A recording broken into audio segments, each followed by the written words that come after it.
here I am in a pretty peaceful and important spot for me. Place I visit twice a year.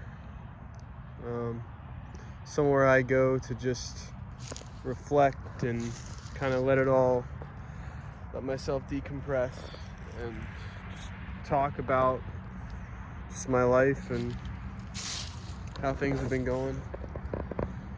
March 12th, 2017,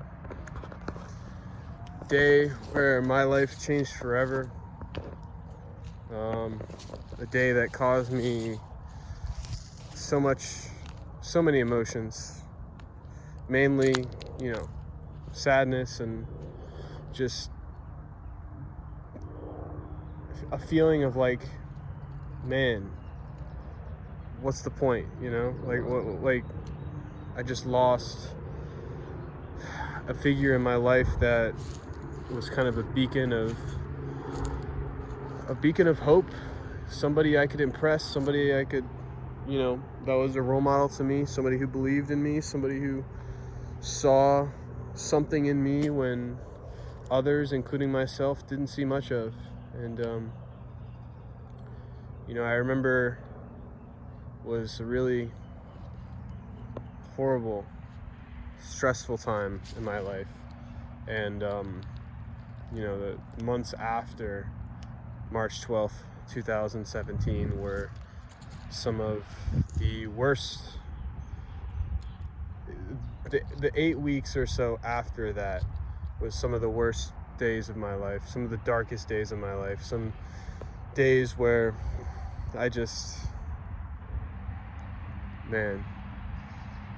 those days I look back on and I think, wow, I have come a very long way. And that's why March 12th is so special to me, because I lost an uncle who was not nearly as close to me as my father or my mother. I didn't spend as much time around him as I did them, but he meant as much as anyone to me, myself, who I was as a 16-year-old kid who was struggling at a new school, struggling with self-image, who was somewhat of an outcast in my own eyes. And despite all that, he saw through. He saw me as a kid with a ton of potential and a kid who just needed the right bit of TLC and kick in the ass. And I really, at times, I saw John as kind of extra and kind of, a nag at times. But, as a 16-year-old lazy, fat kid who spent all his time playing video games, looking back, that, discipline paid off by, words of wisdom and just relaxing talks and trips for ice cream and just smiles and hugs. And it made all of the chores and all of the rough things that he wanted me to do, it made it worth it in the end.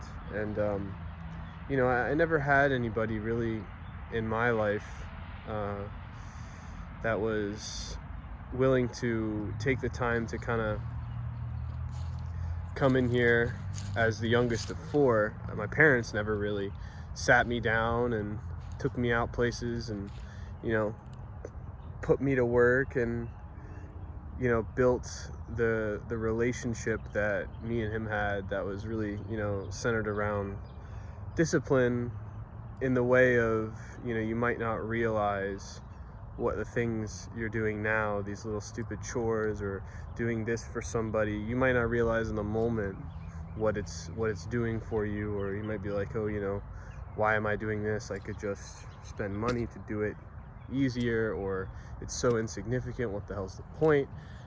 And it kind of taught me a lesson of, just because there's no tangible outcome. There's no, you know, immediately seeable reward or fruit of your endeavor. That doesn't mean it's pointless. That doesn't mean there's not something to gain from it. And you know, as an adult, I can look back and realize that, you know, all of the things he taught me in the somewhat short time that we spent together, with me being, you know, an adult or growing into an adult, you know, it makes me sad. It makes me wish that I could see him see me as the person I became, because on March 12th, 2017, I was pretty much at my lowest. I had just about hit rock bottom, and March 13th and the days following, as I said, were some of the darkest days of my life. But, you know, I've come to take March 12th, 2017 in a, maybe not necessarily a positive way, but in a more introspective sense, in that, you know, yeah, I lost somebody that I held near and dear to my heart, but at the same time, it gave me the opportunity to kind of look at myself and be like, you know what, this guy was always striving for me to go out, make a name for myself, clean up my academics, lose some weight, get those braces off my face, get a girlfriend, do this, and really mold myself from this socially awkward 16-year-old kid who spends all his time inside on his computer into this refined, clean-cut, sharp young adult. And you know, I can't speak from an outside perspective, but I'd like to think that I'm more close to that mold now as a 20-year-old adult than I was when I was a 16-year-old. And I think I've made a tremendous amount of progress, and I've changed an immeasurable amount, and you know, it makes me sad just to think that somebody who meant so much to me, somebody who was so much of a catalyst for the, you know, leaps and bounds that I've made over the past 4 years, he's not able to see the fruits of the endeavors in which he kind of instilled on me. And just, you know, people ask if you could have 3 wishes, you know, if I could just have one wish, honestly, you know, if I could just see this man, John Wesley Hatfield, for, I don't know, 5 minutes, 1 minute, 30 seconds, I don't know.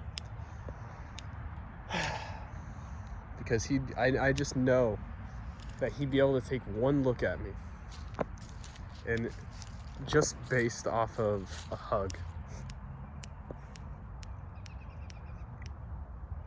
I know he'd be able to just be so proud of me, and he would just,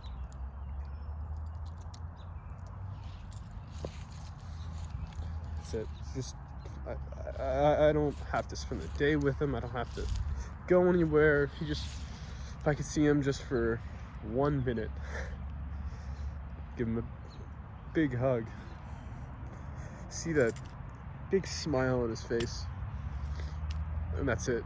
I don't have to tell him about how I've done, how I graduated, how I got my driver's license, how I lost 60 pounds, how I, you know, got into a relationship, and how close I got to my aunt, and all these things that I've accomplished that I knew he would want me to accomplish. And I knew some of the things he was prepping me for, and the things he was telling me in order to brace myself for the growing that I've done. I don't have to do any of that, right? And all I would want, you know, fuck the $1 million, fuck any of this material shit. If I could just see this man for 1 minute, to see shit. just to see the glimmer in his eye, big old smile I knew you'd give me, his big smoker's laugh, and just give him that hug where I'd back off of it after, and then he'd make me come in and give him a bigger one. That's it. March 12th, 2017. My life changed forever.